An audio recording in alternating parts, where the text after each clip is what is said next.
Stop right there! Whoa, wait! Mr. Lambert, sir, it's me, Joe! I don't know you. What are you doing in my house? You sent me here, remember? I've done no such thing. For an intruder, you're not very bright, you know that? For all the commotion you caused getting in here, you might as well have brought a bulldozer.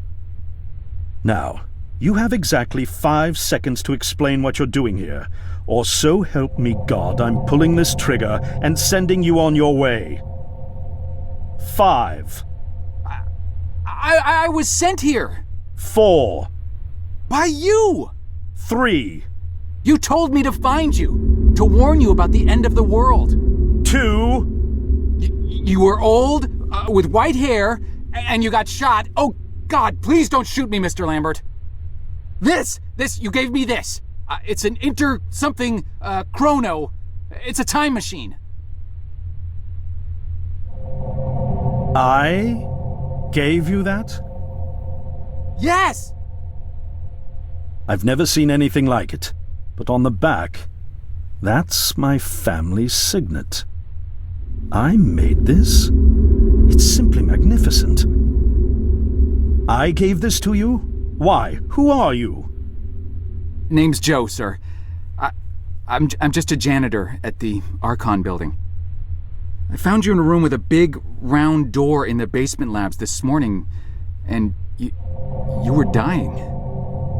You said you'd come from 40 years in the future to stop the end of the world. I guess I was the only one around, so you gave me this and told me to find you and tell you all this, and I've been there. The future, I mean. A bunch of times. And you were right, Mr. Lambert. Everyone's gone. My God, so it did come to pass. They really did it, those greedy goddamn bastards. I told them this would happen. Wait, I was dying? How? You said you've been shot.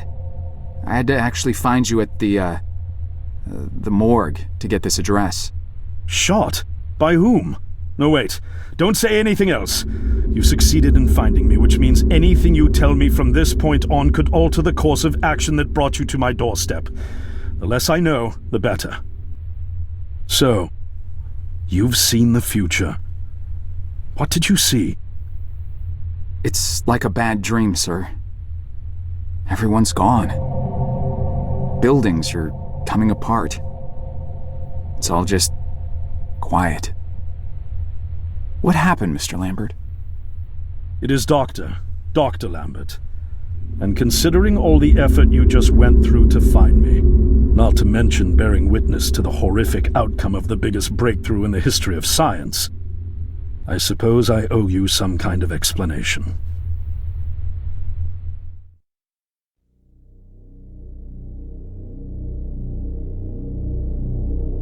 I was 24 when I got hired by Archon, or Athena as it was called back then.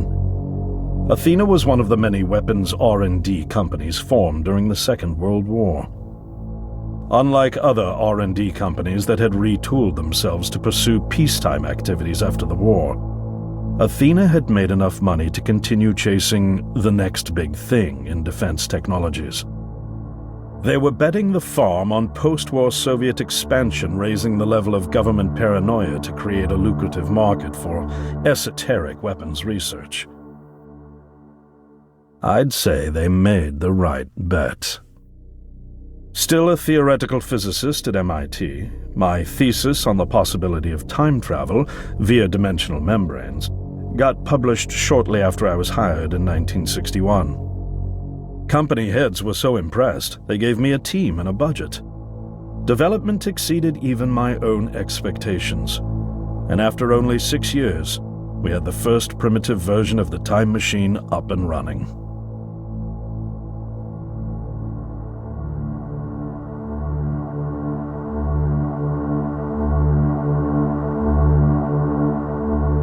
Our first successful trials involved sending simple objects into the future with a timed return. But with Archon running out of money, that was all the company bigwigs needed to secure a big fat contract with the Department of Defense.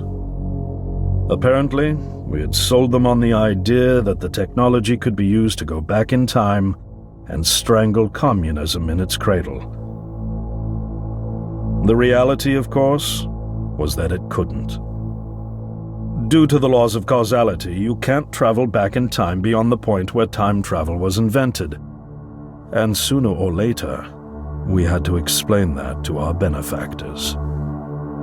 When they started pushing for progress reports, Archon management had to come clean, but instead chose to ease government concerns by claiming the technology could be used to bring back advanced weapons from the future. But this, too, was a lie.